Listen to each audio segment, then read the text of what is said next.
If you think you've seen it all, you may have to reconsider, as this crazy story is about to take us to the most unbelievable places. We open on some sweet, succulent information. What's incoming is a rough cut of some discovered materials that blow the lid off of some deeply held governmental secrets that, after an intense investigation, have been deemed fantastical but authentic. We then head out with documentarians Tomas, Johanna, and Callie to the site of an impending bear hunt, where they intend to put together some footage for a college project involving bear hunting for some reason. They meet some stout Norwegian fellows who tell an intriguing tale of a strange man in a Land Rover who's been following them all around. And the thing is, he weren't no bear hunter they ever saw. If he's a poacher, they may be able to snag some salacious programming and guarantee a passing grade. Bristling with excitement, they quickly catch sight of the aforementioned rover and attempt to track it down the road, but end up losing him along the way. Tomas learns the man's name is Hans, and by sticking to it, they eventually catch a lead that brings them all the way to his stinky, well-lit travel trailer. Hans is an odd bird who likes to adorn his hermitage with fresh thyme and stays out all night, returning to sleep each morning. The industrious filmmakers wait up for him and, having lost all decorum to sleepiness, go in hard with no warm-up.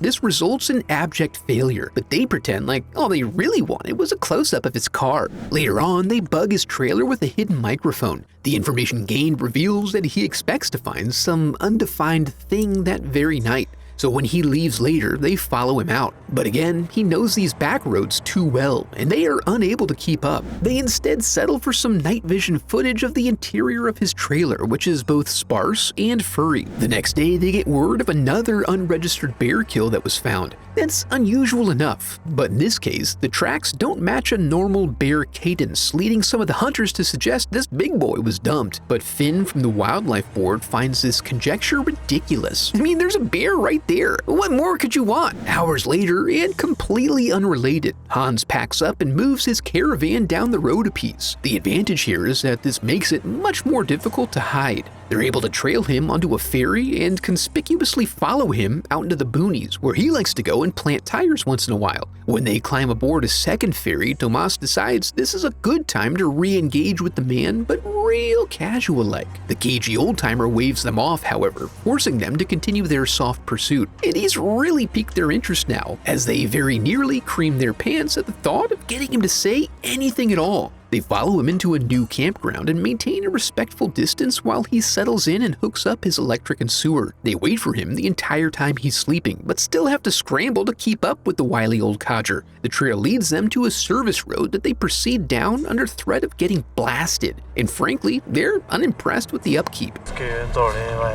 Well, they're shelling the road, but still industrious, they park it and wander aimlessly into the dark wilderness. They eventually pick up the trail and locate the car. Assuming Hans is on a night hike, they proceed along a hiking trail. Off in the distance, they pick up some strange sounds on the equipment and see some flashing lights. No interpretation is necessary here as Hans busts out of the underbrush screaming, and they very smartly flee in the same direction. Except he yelled troll and something got its claws on Tomas, who comes out of this dripping with ooze and stinking to high heaven. Hans hooks him up with a free and unannounced tetanus shot before helping mend his torn jacket. They try to inquire into what the hell happened back there, but he's back to being pensive now. He's such a sad boy. They get to their car and find it to be similarly gooey and incapable of conveying them to their destination. Now they really press the whole troll thing because insurance is gonna need an explanation. But Hans is insistent that he will not be made to appear foolish on camera. On the ride back, they attempt to endear this solitudinarian to their company by constantly badgering him about letting them film his woodland exploits.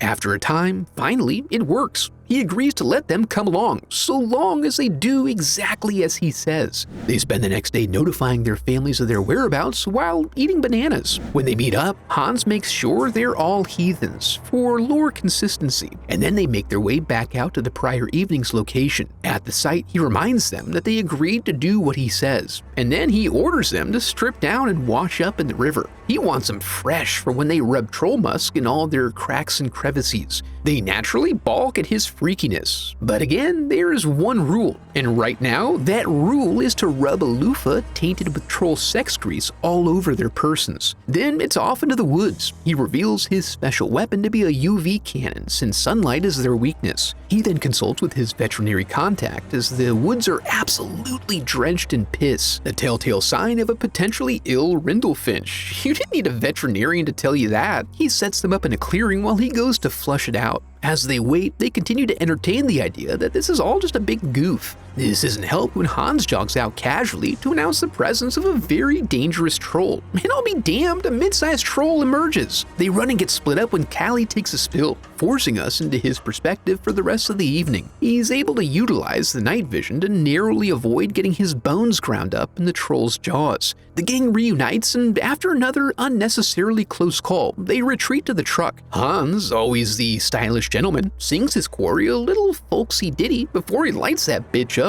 In the high of this victory, everyone's now all enthusiastic to declare their lifelong love of troll lore. But the whole scene turns into an episode of The Cut, when Hans tries to sniff out the secret Christian that attracted the troll in the dark. But they all swear to God they're down with the devil. As things settle and Hans works to dismantle his prey, it's revealed this whole operation is part of a huge cover-up to deceive the public. Over a long enough period of receiving shitty wages, he's just grown tired. So now he's ready to blow this thing wide open.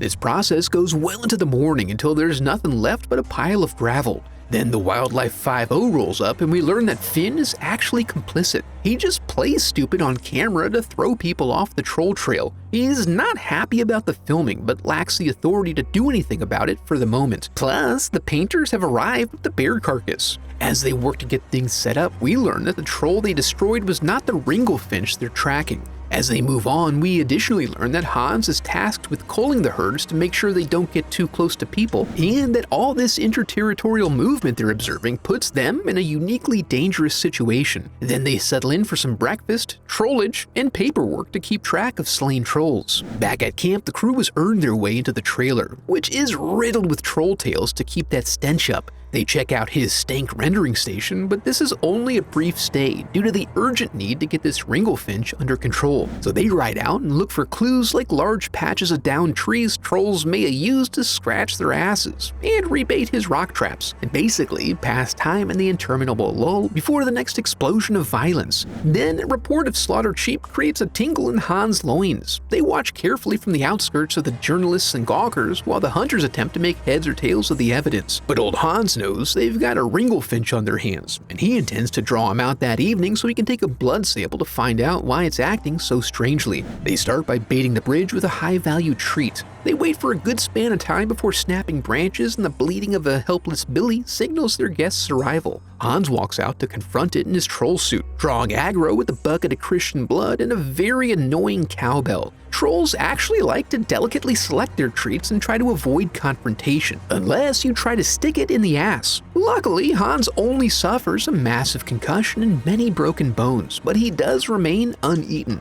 He staggers down for round 2 because he's bound and determined to get at those sweet juices. He then triggers the UV bomb and splatters that bitch. Then they take the sample to his veterinarian friend, still slathered in viscera, and discovered that they drew a pint when she only needed 1 drop. It'll take a few days to process, so with that, they take their leave, and are soon back among the tales, filling out paperwork and doing some good substantive research. We discover that many troll incidents are blamed on natural disasters, implying trolls are unnatural. But they didn't think of that. Still hoping to get to the core of the hyperactivity issue, they continue on to the next troll territory. The edges of the territory are marked with tires to verify movement, as mountain trolls love gnawing on steel-belted radials. This is one of the many activity identifying techniques they use as they roll through. Only when they arrive does Hans reveal that they're entering the home of the Jotnar breed, a unique species of gigantic troll. And sure enough, reports tip them off to potential troll activity that can only be explained away by claiming an unseen tornadic event. But they know it's trolls and anticipate a return trip through the valley. They come back at night and Callie has enough doubts about continuing on that it becomes fairly clear that he's a closet Christian.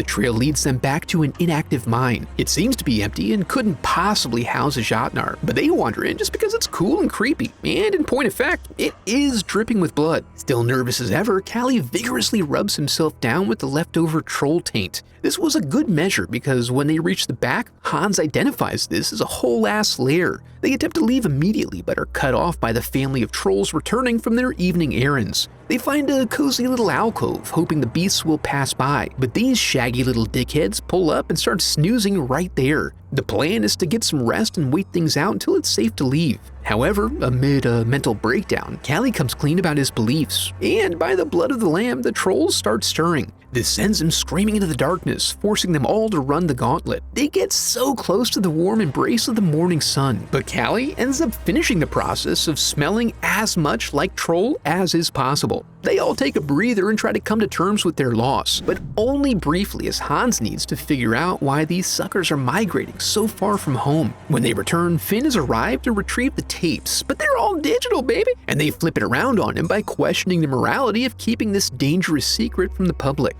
Determined to ride out to death or glory, they quickly recruit a new camera woman, hoping she'll pass the sniff test. Du tror ikke på Jesus, du tror ikke på Gud. Du muslim, sant? Jeg muslim, ja. That's the same God, y'all. She happens to be a credentialed wildlife photojournalist, but their preparations are unlike anything she's familiar with. What they find is absolute destruction. The only reasonable explanation for the scale of this is a Jotnar running through and chasing the Dovre trolls out of their territory. Oh yeah, you were hired to film trolls, so get on board quick. They travel to the wastelands where a huge electric fence is disguised as power lines. Hans goes out to the station to consult with the grid boys and is shown where they've had some recent unexplainable outages. Hans has an explanation, but also can't imagine how severe the problem must be to get a Jotnar to ignore the electricity. They work their way across the territory in a systematic way until they reach a TSS cabin they intend to use as a home base. They rest here for a bit, but then a stampede of birds indicates trouble a-brewing. At about the same time, Tomas's shoulder starts to get real tender, and the vet calls to notify them the Ringlefinch had rabies, which was ultimately transmitted to Tomas. Given that the scourge has had a few days to fester in his blood, Tomas is pretty eager to seek out medical treatment, but the incoming Jotnar is a more pressing matter, and he's a biggin. Hans lures him away from the cabin by blasting some hymnals. Once they're out in the open, he splatters him a little with some UV, but can't keep a consistent flow. Hans circles back to pick up the crew and ride ahead of the troll to try to wear him out like a fish on the line, but they lose their lead when they have to pick up a hitchhiker. They use the lights to keep that big bitch off him, but then decide they have to get back in front and are easily swatted away. When they regroup, Hans is venturing out to hit him with the finishing blow. He manages to catch him while he's trying to take a dump and hits him with some sort of pulse beam. They're feeling pretty proud on the way back, but cut the celebrations short at the sight of a government convoy. They take off running, and Tomas lets Johanna eat shit so he can try to save their footage. But the recovered media ominously ends here. But to put a cap on the story, they reveal that sometimes there are signs if you're looking, like when their PM had a cheeky little slip of the tongue. Norge har troll, sånn at det kommer til å være behov for flere strømledninger i Norge. PM? More like BM, am I right? Well, that was brutal, but if you're looking to go deeper than that, be sure to check out this next video. Now that we're here, I want to congratulate you for making it to the end of the video and affirm that you are a very special person because of it. And if you enjoyed the video, I would love for you to become part of the channel by subscribing. Thanks for watching.